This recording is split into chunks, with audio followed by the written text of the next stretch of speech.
Alhamdulillah buat jamaah yang baru bergabung, hari ini kita sedang bahas tema yang sangat bagus sekali yaitu bahagia nggak harus mewah, Masya Allah. Nah tapi sebelum kita lanjut ke tausiah dengan guru-guru kita, ini ada sebuah video ya, seorang pria rela mencuri demi pengobatan ibunya. Ini dia tayangannya.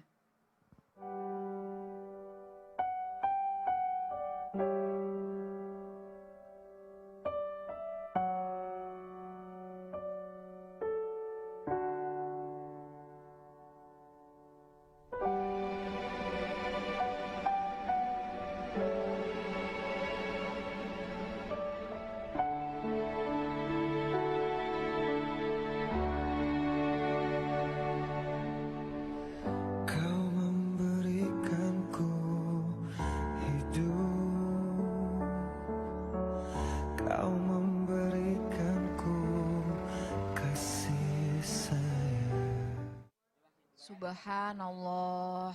Nah ini ya jamaah ini demi, nah ini nih Ustadz nih, demi pengobatan ibunya, demi ingin berbakti kepada ibunya, demi ingin ibunya sembuh. Nah laki-laki tadi rela mencuri, rela terpaksa melakukan apapun gitu demi ibunya. Ya ini terpaksa ya Ustadz ya. Nah ini gimana ya Ustadz, karena kan dua-duanya yang satu maksiat, yang satu berdosa, satu lagi Masya Allah pahalanya besar sekali. Jadi mana nih Ustadz, bagaimana harusnya?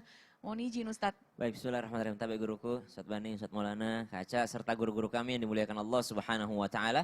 Ba'da naqul a'udhu billahi minasyaitonir rajim. فَمَنِ اضْطُرَّ غَيْرَ بَاغٍ وَلَا عَادٍ فَلَا إِثْمَ عَلَيْهِ. Dalam surah Al-Baqarah, Allah subhanahu wa ta'ala berfirman ayat 173. Allah mengharamkan darah, Allah mengharamkan daging babi, Allah mengharamkan, banyak yang Allah haramkan, tapi lebih banyak lagi yang Allah halalkan. Jadi ada beberapa yang Allah haramkan, tapi masih lebih banyak lagi yang Allah halalkan. Termasuk diantaranya haram mencuri gitu ya, mengambil hak orang lain. Maka itu Allah haramkan. فَمَنِ اضْطُرَّ غَيْرَ بَاغٍ وَلَا عَادٍ فَلَا إِثْمَ عَلَيْهِ. Kecuali dalam keadaan terpaksa. Terpaksanya bagaimana? Seandainya dia tidak melakukannya, ada nyawa yang terancam. Kalau nyawa ini terancam, maka dia sudah termasuk terpaksa. Suatu ketika dalam riwayat di masa Khalifah Sayyidina Umar bin Khattab radhiyallahu anhu warḍah, jadi Amirul Mukminin ini ternyata didatangi oleh seseorang aduan bahwasanya seorang wanita telah melakukan perzinahan. Maka wanita ini pun dipanggil dan dijatuhi hukuman rajam, yakni dilempar batu sampai ia mati, sampai ia meninggal dunia. Lalu dibisikkan oleh Sayyidina Ali radhiyallahu anhu warḍah, wahai Amirul Mukminin, wahai Sayyidina Umar, jangan kita langsung merajamnya karena Nabi saja itu jarang sekali kita mendengar kisah Nabi merajam orang gitu. Jadi kita dengarkan dulu alasannya apa. Maka ditanyailah wanita tersebut, apa alasanmu? Wahai Amirul Mukminin, saya berada di tengah padang pasir pada saat itu. Lalu saya kehausan, saya kehabisan air. Lalu saya mau minum air susu daripada onta saya, air susunya pun tidak keluar. Lalu saya bertemu dengan seorang pengembala yang saya lihat ada air susu daripada ontanya. Lalu saya memintanya dengan syarat saya harus menyerahkan diri saya kepadanya. Lalu saya pun menolaknya. Namun ternyata ketika dalam perjalanan saya tidak tahan lagi. Sehingga 3 kali aku memintanya. Dia tetap memberikan syarat agar aku menyerahkan diriku. Lalu terpaksa aku melakukannya hanya demi seteguk air susu supaya aku tidak mati kehausan. Maka dibebaskanlah wanita tadi disebabkan kalau ia tidak minum maka dia akan meninggal dunia atau dia akan mati. Begitu pula ada seorang budak pada masa itu, seorang pembantu pada masa itu, dia mencuri onta daripada seseorang. Lalu ternyata Sayyidina Umar bin Khattab dengan musyawarah, dengan ijtihadnya mengembalikan unta tadi, lalu membayar double kepada unta tadi, lalu ternyata pemuda ini dibebaskan. Dan yang dihukum adalah majikannya. Kenapa pembantumu bisa mencuri onta? Disebabkan karena engkau kurang memberikan hak kepadanya. Dan dia dalam keadaan kelaparan. Artinya hukum-hukum seperti ini dalam keadaan mengancam nyawa kadangkala terpaksa dilakukan. Misal ada seseorang di dalam hutan lalu tidak ada makanan lain selain daripada, mohon maaf, daging babi tadi, maka dia boleh sekedar untuk menyambung hidupnya, bukan untuk menikmati dagingnya, tapi untuk menyambung hidupnya, menyambung nyawanya. Maka setelah daripada itu, maka dia tidak boleh lagi memakannya. Maka ini disebut dalam keadaan terpaksa. Lalu pertanyaannya, bagaimana dengan amalannya? Ada nanti di akhirat 2 orang yang dipanggil. 1 tidak bayar hutang, 1 yang punya piutang. Ditanya, kenapa engkau tidak bayar hutangmu? Ya Allah, saya sholat, saya zakat, saya puasa, saya mengerjakan ibadah ya Allah. Tapi saya tidak sanggup betul membayar hutang saya sehingga saya meninggal dunia. Begitu pula anak keturunan saya Allah, tidak ada yang mampu untuk membayarkan hutang saya. Lalu ditanya kepada orang yang memberikan hutang tadi, apakah engkau rela melunaskan hutangmu hari kiamat ini? Kalau engkau rela maka engkau berdua akan masuk surga. Maka direlakan tadi hutangnya di mata Allah Subhanahu wa taala, maka mereka berdua masuk surga. Intinya jadilah orang soleh. Kalau menjadi orang soleh, ketika kita melakukan kesalahan, Allah ampuni dan yang dihitung hanya amal baik kita. Wallahu Masya taala Allah, alam. amin amin robbal alamin ya Ustadz. Karena ini kan dalam keadaan terancam, apalagi ibunya sedang Ya, sekarang ada tadi nyawa, sedang ada nyawa yang dipertaruhkan diselamatkan. gitu, yang harus Betul, Allah diselamatkan taala. ya, Masya Tapi Allah. tetap mencuri itu adalah berdosa, Iya, iya. haram. Lagi-lagi ya jamaah ya, kalau misalnya ada jalan yang lebih baik yang memang dihalalkan oleh Allah, kenapa kita tidak memilih jalan tersebut? Insya Allah semoga Allah mudahkan. Amin amin ya robbal alamin. Terima kasih banyak Ustadz Syam. Ustadz Bani, mohon izin nih Ustadz. Ya. Kita kan dari tadi udah banyak yang membicarakan soal bagaimana kebahagiaan itu sendiri nih Ustadz. Nah tapi sebenarnya ada nggak sih Ustadz amalan yang bisa membuat kita tuh seimbang gitu bahagianya antara di dunia maupun di akhirat? Mohon izin, silakan Ustadz Bani. Masya Allah, mohon izin Ustaz Syam, Ustaz Maulana, Mbak Aca dan guru-guru kami dimanapun berada. Bismillah, wassalatu wassalamu ala rasulillah wa ala alihi wa ashabihi wa mawalah, la hawla wa la quwata illa billah. Tentu semua kita berharap, bahkan mengejar kebahagiaan itu. Apa sih Ustaz amalan-amalan yang bisa kita lakukan? Banyak amalan yang bisa kita lakukan dan kerjakan untuk mendatangkan kebahagiaan dalam kehidupan kita. Di antaranya Allah gambarkan bahwa penduduk surga itu adalah manusia-manusia yang sangat bahagia. Saking bahagianya itu, wah tidak bisa dilukiskan dan digambarkan dengan kata-kata. Apa di antara faktor yang menyebabkan penghuni surga itu bahagia? Kata Allah dalam surat Al-Hijr ayat 47, "Wa naza'na ma fi sudurihim min ghillin ikhwanan ala sururim mutaqabilin." Kami cabut perasaan ghil dari sudur, dari kolbu mereka. Apa itu ghil? Hasad, dendam, dengki, iri. Itu Allah cabut. Kalau itu sudah dicabut dari hati seseorang, sudah dibersihkan dari hati seseorang, maka dia bahagia. Maka dia selalu merasa senang dengan apa yang dia minta. Bahkan kata Allah, penduduk surga itu, meskipun mohon maaf, surga itu levelnya beda-beda. Ada yang mungkin VVIP, ada yang VIP, ada yang ekonomi kelas, ya mungkin ada yang bisnis kelas dan seterusnya. Itu ketika mereka berkunjung kepada saudaranya di surga yang lain lebih indah dari tempat dia, la yabghuna anha hiwala, tidak merasa ingin, enak deh kayak di sini, tinggal sini aja deh, nggak ada. Beda kita di dunia ya, kalau saya berkunjung ke rumah Ustaz Maulana, kayaknya enak banget punya rumah begini. Besok saya datang lagi ke rumah Mbak Aca, kayaknya bagusan di sini dah. Ah itu kenapa? Karena masih ada ghil. Jadi supaya bahagia gimana caranya? Bersihkan kalbu kita dari penyakit dendam, hasad dan juga iri. Maka kebahagiaan akan datang dalam hidup kita. Abu Thalha adalah sahabat yang sangat kaya luar biasa, selalu berbagi. Ketika beliau banyak harta, orang banyak datang minta. Suatu hari Allah uji dia dengan kekurangan harta. Ya miskin lah, lagi nggak ada uang lah. Nggak ada satupun yang datang. Lalu teman-temannya bilang, tuh lihat orang tuh datang ke ente cuma maunya aja. Sekarang ente lagi susah nggak ada yang datang kan? Apa jawab Abu Thalha? Justru saya bersyukur ketika Allah titipkan harta kepada saya, mereka datang, saya bisa bantu. Ketika Allah tidak menitipkan harta kepada saya, mereka nauin banget. Kalau kata orang Betawi, nggak ada yang datang. Kan saya jadi nggak malu. Subhanallah. Husnuzon kepada orang. Ini udah nggak ada ghilnya, maka hidupnya bahagia. Yang kedua, gimana cara supaya kita bahagia? Ada seorang syekh ditanya, man as'adun nasi, siapakah orang yang paling bahagia? Apa jawab beliau? Man as'adan nasa, yaitu orang yang selalu bisa membuat bahagia orang lain. Masya Allah. Jadi kita tuh senang ketika mendapat sesuatu. Tapi kesenangan itu kalah jauh dengan ketika kita bisa memberikan sesuatu kepada seseorang. Apalagi orang itu adalah orang terdekat kita. Tadi disampaikan oleh kita Ustaz Syam, bahwa yang paling dekat itu yang lebih utama, maka pahalanya besar. Kita bisa membahagiakan pasangan kita, lihat pasangan kita bahagia, ada kebahagiaan yang begitu luar biasa. Lihat anak-anak kita bahagia meskipun cuma main tisu, itu bahagia banget Ustaz ya. Meskipun anak kita maju cuma baca surat kulhu, itu bahagia banget. Kenapa? Karena kita bisa membahagiakan keluarga kita. Maka bahagiakanlah orang lain, maka hidup Anda akan dibahagiakan oleh Allah Subhanahu wa taala. Jangan sampai SMP ya, SMS ya. Senang melihat orang susah atau susah melihat orang senang, nauzubillah min dzalik. Yang berikutnya, supaya Allah jadikan hidup kita bahagia, sudah disampaikan guru kita tadi, yaitu bertakwa. Kenapa? Takwa dengan syahwat itu berbanding kebalik. Kalau takwa kita meningkat, ambisi terhadap dunia akan menurun. Takwa kita menurun, ambisi dan hasrat terhadap dunia akan meningkat. Maka tingkatkan takwa kita, bahagia insya Allah. Wallahu Masya ta'ala a'lam bishawab. Allah. Terima kasih banyak Ustadz Bani. Jadi tingkatkan ketakwaan kita, memberikan kebahagiaan kepada sesama muslim itu rasa bahagianya melebihi apapun ya Ustadz ya. Ya Allah. Yaitu tadi ya ngelihat anak senang kita kasih, kita beliin apa aja misalnya makanan kita udah senengnya kita juga udah seneng gitu Masya Allah. Dan yang paling penting adalah jamaah sekali lagi yang paling kita dahulukan adalah orang terdekat kita sendiri. Jangan lupa jamaah insya Allah. Amin amin rabbal alamin. Nah mohon izin nih Ustadz Maulana. Ya, Aca mau nanya nih, jadi misalnya nih ya, ada orang baru beli barang baru nih. ya. Nah tapi dia tuh enggan menunjukkan, maksudnya nggak mau nih ngeliatin ke orang, gue punya barang baru nih, dia nggak mau gitu.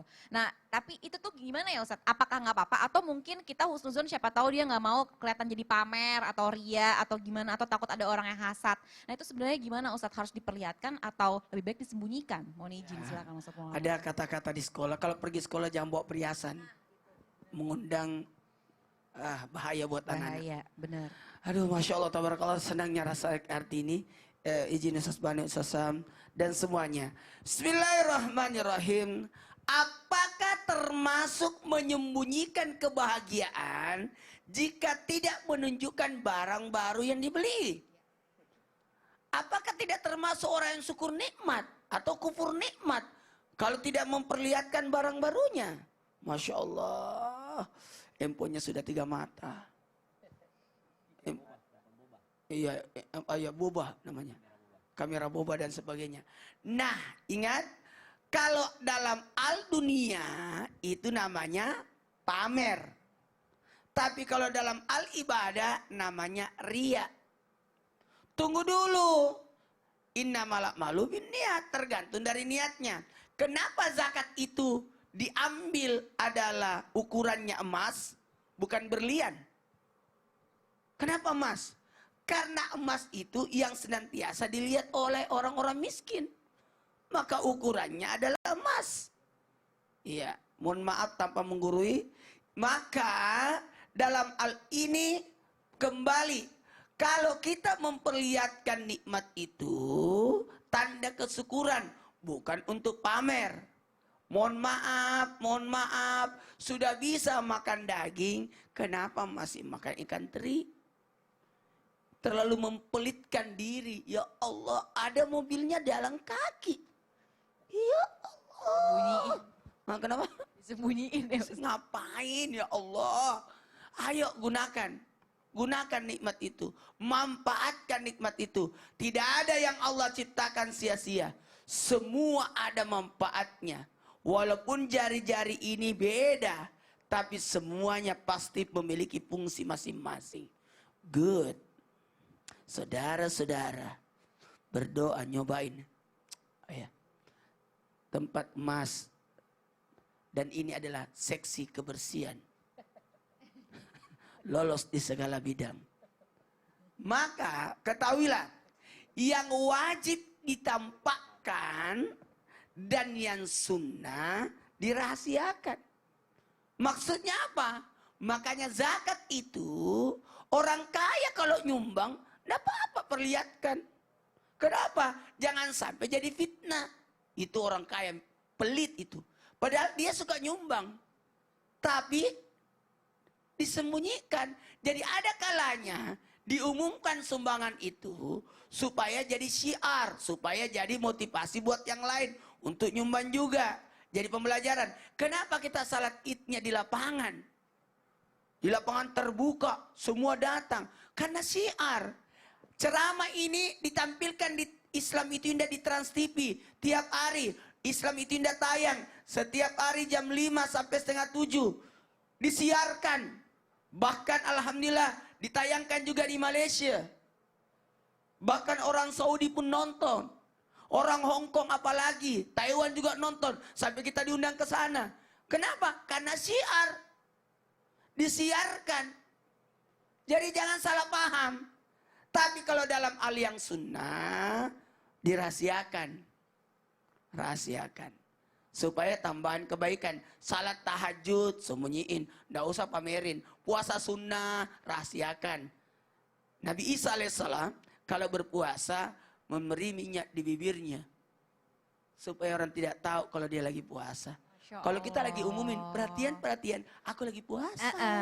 Nah itu ya, jadi lagi-lagi ini tapi Masya Allah tadi Iya. kata Ustadz Maulana, kita harus memanfaatkan nikmat yang Allah kasih. Itu Iya, Masya Allah ya, Masya Allah memanfaatkan. banget. Jadi jangan sampai kita jadi pelit sama diri sendiri, akhirnya jadi menyia-nyiakan apa yang Allah kasih ya Ustadz ya. Iya. Lagi-lagi perhatikan niatnya, jadi kita harus perbaiki niat kita jemaah ya. Terima kasih banyak Ustadz Maulana. Ya jamaah di rumah ini pasti sudah gak sabar ya pertanyaannya mau dijawab. Tapi kita sapa dulu deh jamaah di rumah kayaknya biar lebih semangat kayaknya Ustadz ya. Ayo, ayo. Jamaah. Iya. Oh jamaah. Iya. Alhamdulillah. Alhamdulillah. Langsung aja kita masuk ke segmen tanya dong Ustadz. Kami semua tanya dong Ustaz. Masya Allah. Selalu syahdu ya. Lanjut ya, ini ada pertanyaan dari Mutia 1212. Assalamualaikum warahmatullahi wabarakatuh Ustadz, saya izin bertanya. Ustadz katanya pahala orang kaya itu lebih banyak daripada pahala orang miskin. Karena orang kaya bisa sedekah lebih banyak, bener gak sih Ustadz? Nah ini nih, mohon izin Ustadz Bani, silahkan. Mohon izin Ustaz Maulana, Ustaz Syam, baca dan guru-guru kami dimanapun berada. Bismillah, wassalatu wassalamu ala rasulillah wa ala alihi wa ashabihi wa mawala, la hawla wa la quwata illa billah. Dahulu ada sebuah hadis yang disampaikan oleh Abu Dzar Al-Ghifari dan juga yang lainnya. Bisa kita temukan dalam Sahih Bukhari, Muslim dan juga beberapa perawi yang lainnya. Disebut dengan hadis Ahlud Dusur. Ya, tentang orang-orang yang kaya. Jadi ada beberapa sahabat yang secara ekonomi mohon maaf mereka kekurangan. Nah, terutama Ashabus Suffah ya. Tapi menarik, kenapa mereka kekurangan? Bukan mereka nggak sanggup punya harta, bukan mereka nggak sanggup beli rumah, tapi mereka sudah mewakafkan dirinya untuk Allah dan Rasulnya. Sehingga kapanpun dipanggil untuk jihad berjuang di jalan Allah, nggak pakai pikir, nggak pakai entar, nggak pakai besok. Nah itu luar biasa. Tapi mereka suatu hari datang ke Rasul Sallallahu Alaihi Wasallam, ya Rasul, kami iri dengan sahabat-sahabat yang Allah berikan harta. Kok bisa iri? Tapi lihat, irinya bukan karena mereka punya mobil, punya rumah, punya kendaraan, punya kekayaan, bukan. Irinya apa? Karena ya Rasul kami beramal, kami sholat, mereka sholat. Kami puasa, mereka puasa. Kami zikir, mereka berzikir. Kami apa lagi? Semua ketaatan-ketaatan mereka lakukan. Baca Quran mereka lakukan. Tapi ada satu amalan mereka kerjain kami nggak bisa. Apa itu? Mereka berinfak dan bersodakoh. Kami cuma gigit jari. Nggak ada yang kami infakkan, nggak ada yang kami sodakohkan. Maka besok pasti kami telat ya Allah. Ya Rasulullah, kami tertinggal dari mereka masuk surganya Allah Subhanahu wa Ta'ala. Maka kata Rasulullah, mau nggak? Aku kasih kepada kalian amalan yang kalau kalian amalkan, itu pahalanya bisa nyaingin mereka itu yang bersedekah dan infak dengan harta yang banyak. Mau ya Rasul, apa itu? Likulit tasbihatin sadaqah. Kau baca subhanallah, subhanallah, itu sedekah tuh. Nggak pakai uang tuh, sedekah, subhanallah, subhanallah, subhanallah. Likulli takbiratin sadaqah. Allahu Akbar, Allahu Akbar. Alhamdulillah, Alhamdulillah. Itu adalah sedekah. Dalam riwayat yang lain dikatakan 33 kali, 33 kali, 33 kali. Masya Allah. Kalau guru kita, mohon maaf, Ustaz Maulana, itu di jarinya tuh banyak. Itu bisa sampai 1000-an kali. Sudah sedekahnya, uang sedekahnya itu juga Masya Allah. Masya Allah, Luar biasa. barakallahu fiik. Nggak usah diperlihatkan ya. Nggak usah diperlihatkan, nggak usah. Jangan Ustaz. Tapi lagi diliatin sekarang Nggak ya. usah diperlihatkan ya. Jangan diperlihatkan. Jangan, nggak usah. Masya Allah. Bahkan Amr bin Ma'ruf, apa namanya? Al-Amr bil Ma'ruf, menyuruh, mengajak orang melakukan kebaikan sedekah. Mencegah orang dari perbuatan mungkar itu adalah sedekah. Bahkan fi wud'i ahadikum imra'atahu, itu adalah sedekah. Ketika mohon maaf, seorang suami atau seorang istri hubungan badan, itu adalah sedekah di sisi Allah Subhanahu wa Ta'ala. Sampai sahabat lah. Kok bisa hubungan badan suami istri sedekah? Loh, bukannya kalau kau lakukan di luar pernikahan haram? Iya, dapat dosa? Iya. Maka kalau kau lakukan dalam konteks hubungan pernikahan, sudah halal, maka dapat pahala di sisi Allah Subhanahu wa Ta'ala. Maka senang mereka. Kita nggak punya harta pun kita bisa sedekah ternyata. Nggak lama datang lagi, ya Rasul, kami ngeluh lagi. Ada apa lagi? Ternyata sahabat-sahabat yang kaya dengar juga hadis ini. Terus mereka ngamalin juga, ya Rasul. Gimana dong? Maka kata Rasulullah, dzalika fadlullah yu'tihi may yasha. Ya mau gimana lagi? Itulah karunia dan kelebihan yang Allah berikan kepada hamba-hamba yang Allah karuniakan kepada mereka kenikmatan. Tapi jadi kalau Allah berikan kepada kita harta kelebihan, kita gunakan di jalan Allah Subhanahu wa Ta'ala, maka harta itu akan menyelamatkan kita dan mendatangkan kebahagiaan. Cuma besok di hari kiamat kata Rasulullah kepada Ibunda Aisyah, orang kaya yang selamat masuk surganya belakangan dibandingkan orang miskin yang selamat. Ini yang miskin udah senang, puas kemana-mana, dia baru nongol. Loh kemana aja ente, kok baru datang? Ini udah puas nih di surga. Mampir ke neraka? Enggak. Terus kok baru datang hari ini? Saya kemarin cek poinnya lama katanya. Kenapa? Karena semakin banyak harta, semakin banyak yang ditanya. Masya Allah. Berapa lama telatnya Ustadz? Nisful yaum, setengah hari aja. Cuma setengah harinya, kalau kata Ibnu Asyur sesuai dengan surat Al-Ma'arij. 1 hari di sisi Allah itu sama dengan 50.000 tahun. Jadi telat setengah hari, 25.000 tahun. Nah ini dia Masya ya, Allah. tadi mungkin kita bisa nih, mungkin untuk jamaah di rumah ya, baik yang kaya maupun yang kekurangan, semuanya bisa kita amalin ya Ustadz demi mendapatkan pahala. Tapi lagi-lagi yang kaya, kalau misalnya kita nggak memanfaatkan jalan Allah, bisa jadi sebaliknya ya Ustadz ya. Nauzubillah min zalik. Terima kasih banyak Ustadz Bani, Masya Allah. Nah jamaah ini semakin seru ya, dan sehabis ini kita masih akan bertanya dengan guru-guru kita. Jamaah jangan kemana-mana, tetap di Islam itu indah, jamaah alhamdulillah. Lillah. Subhan